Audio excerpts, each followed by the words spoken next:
Sharia law covers all areas of life, but the details of Sharia sexual law are especially shocking, even disgusting. But we'll talk about it openly here. You need to hear this.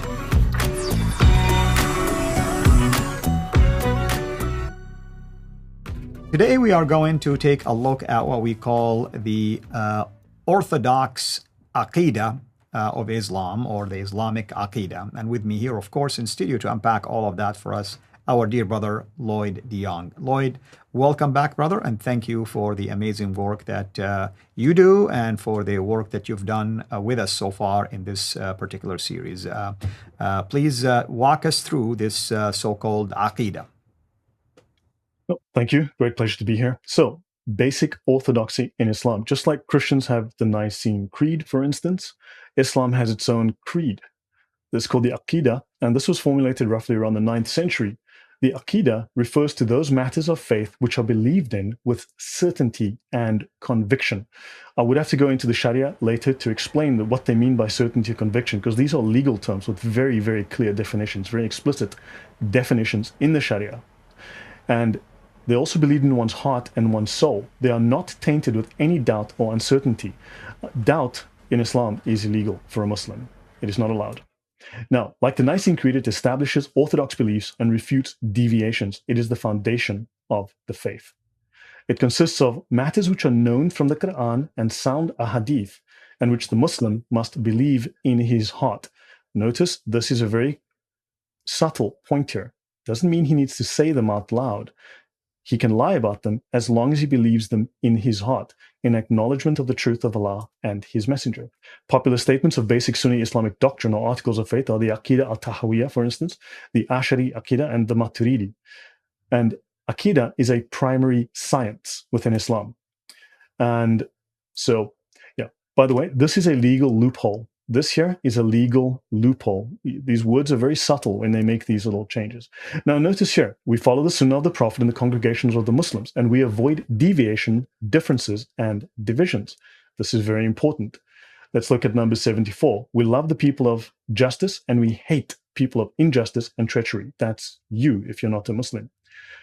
And notice this. Have you heard the phrase saying, Allah knows best? Well, it's actually part of the Islamic creed.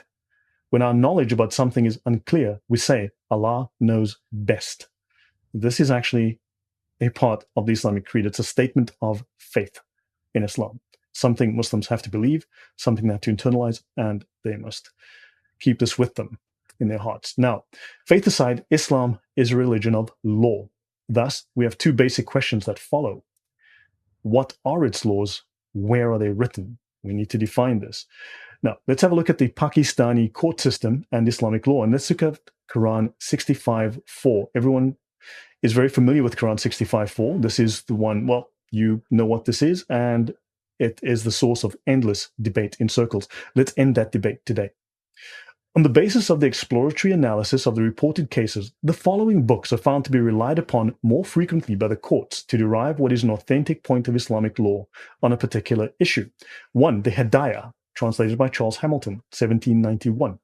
2, Digest of Muhammadan Law by Neil Bailey. 3, The Muhammadan Law by Said Amir Ali. And 4, Principles of Muhammadan Law by Dr. Badief Mullah. This is in a paper called The Genealogical Analysis of Islamic Law Books Relied on in the Courts of Pakistan by Professor of Law, PhD, Shahbaz Ahmed Chima, okay, as well as Sami Ozair Khan, Assistant Professor, College of Law, University of the Punjab. So these are two law professors who are telling us which fiqh books are being used in the court system today in Pakistan. Let's have a look. They've mentioned here this Digest of Muhammadan Law by Neil Bailey. Let's have a look at this here. So this is the book here. This goes way back. The British had this translated a long time ago. Al-Fadi, are you there at the moment? I am. Al-Fadi, can you read for me the highlighted section in yellow, please? Yes, it says, fourth, when a man has had sexual intercourse with a girl under the age of 9 years and has ruptured, I cannot see really the rest of the parts. Okay, then I'll read it. Okay, rupture the parts. Okay. It is unlawful of him to have further connection with her but she is not released from her ties if connected with him by marriage or slavery. If no rupture has taken place, the prohibition is not incurred according to the most valid opinion. So the most valid opinion is the ijma, the consensus of the scholars. Now, do you know what this means, Al-Fadi?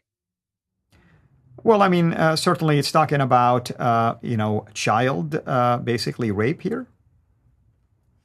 This is when a man has sexual intercourse with his prepubescent wife, right?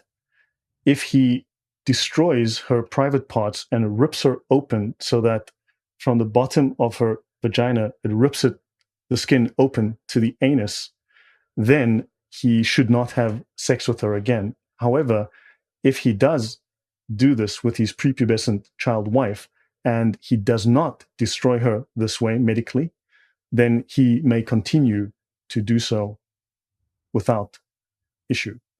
That is what this means. This explains, this is the Quranic law, which is derived from Quran 65:4. Let me continue. Let's have a look at the reliance of the traveler. We'll look at a few sources here. Quran 65:4 says, as for your women who have despaired of further menstruating, if you are in doubt, their waiting period shall be 3 months.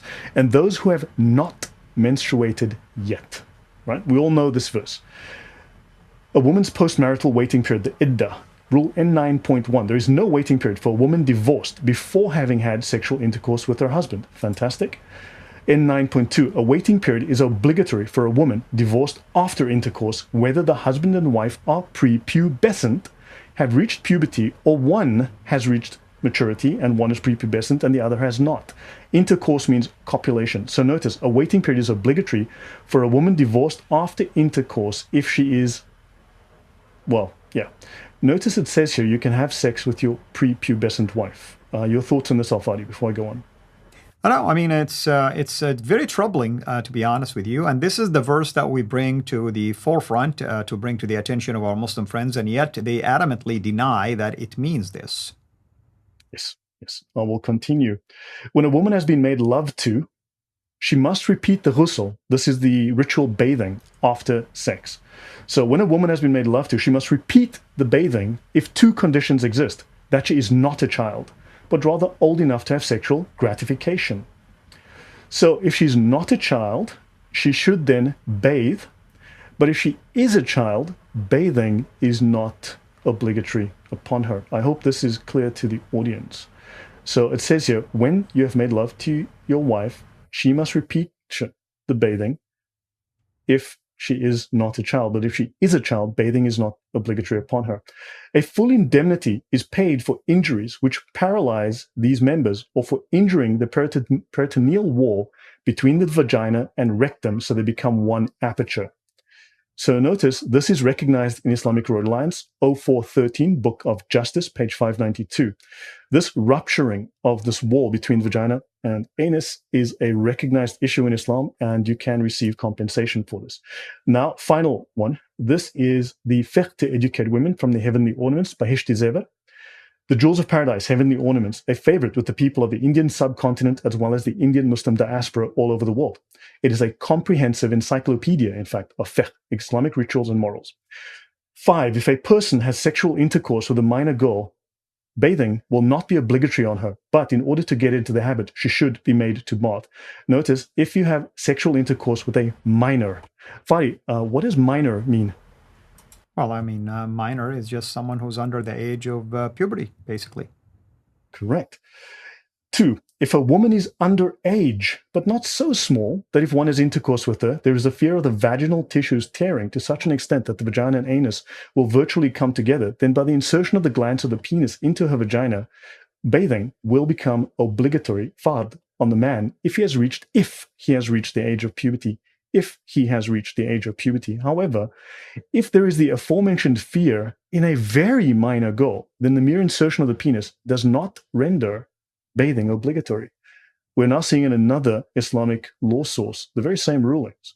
But notice they make a distinction between a woman who is underage, a minor, and a very minor girl. Now, I will drop links in the chat later, perhaps in the comments, and I will, so that hopefully that can be pinned. I will show you a fatwa on Islam QA, which discusses this. The Islamic scholars have agreed there is no minimum age for sex with a child in Islam. There is no minimum age. So even sex with infants, infant being defined as a baby in the cradle, is legal. If a person whose testicles have been cut off inserts his penis into the back part of anyone or the vagina of a woman, bathing will be obligatory on both of them if both are mature. So if you have sex with someone, bathing is obligatory if they are both mature. If they're not mature, well, it'll be obligatory on the one who is mature. So Fadi, Al-Fadi, your thoughts on that?